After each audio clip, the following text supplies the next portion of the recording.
Hello, Nebraskans. My name is Marian Miner, and I am Associate Director of Pro-Life and Family Policy at the Nebraska Catholic Conference. Today, we are continuing our overview of the pro-abortion ballot initiative that is circulating around our state. We will show you how to use the resources we have developed at the Nebraska Catholic Conference so that you can understand the pro-abortion initiative, why it is dangerous, deceptive, and demeaning, and so that you can explain it to others. The document entitled Explaining the Pro-Abortion Ballot Initiative will be what we cover in this video. Please open it on our website at necatholic.org to follow along as we go through it. The header of this document, or the subheading rather, explains what is at stake. America's largest abortion provider is leading and financing an effort to create a right to late pregnancy abortion in the Nebraska Constitution. The creation of this late pregnancy abortion right, as we showed in our last video explaining the Where Does It Say That document, would make it nearly impossible for our state to limit abortions for any reason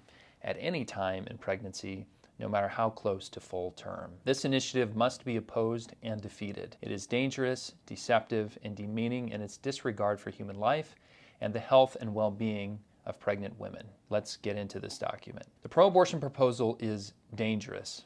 50 years of common sense protections for women and girls against unsafe abortion practices would be in danger of disappearing. This is not a guess or speculation.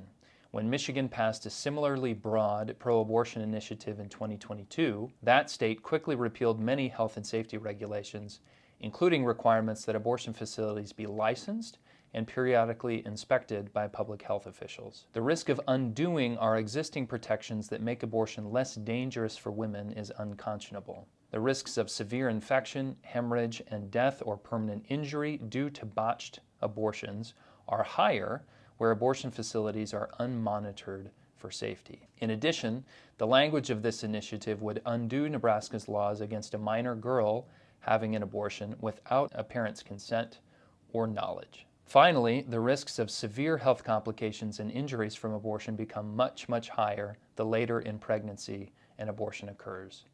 This initiative would both force Nebraska to allow late pregnancy abortion and strike down regulations that would make it less dangerous. The pro-abortion proposal is also deceptive. It uses purposely vague language to make it look like there will be limits on this new right to abortion, but as we show in our Where Does It Say That document, these will be no limits at all. Even babies who, if they were born, would require basic NICU care for a few days could be classified as not viable by an abortion practitioner. If this initiative passes, there would be a right to abort them in our state constitution. The pro-abortion proposal is also demeaning.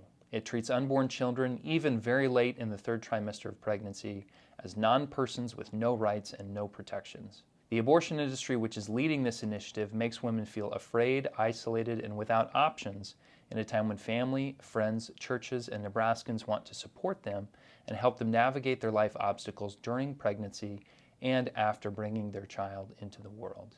This proposal will create a culture that incentivizes and expects abortion rather than building a culture of life that seeks to fully support pregnant and parenting women, including those in the workplace. As you can see, this proposal is dangerous, deceptive, and demeaning. It leaves women more vulnerable, not less. It is much more extreme than meets the eye. It creates an almost unlimited right to abortion throughout pregnancy in our state constitution, unregulated for health and safety. Please join us and vote no on this proposal in November. And please join the effort to defeat this initiative by scanning the QR code on this document and doing your part to protect unborn children, women, and families in our state.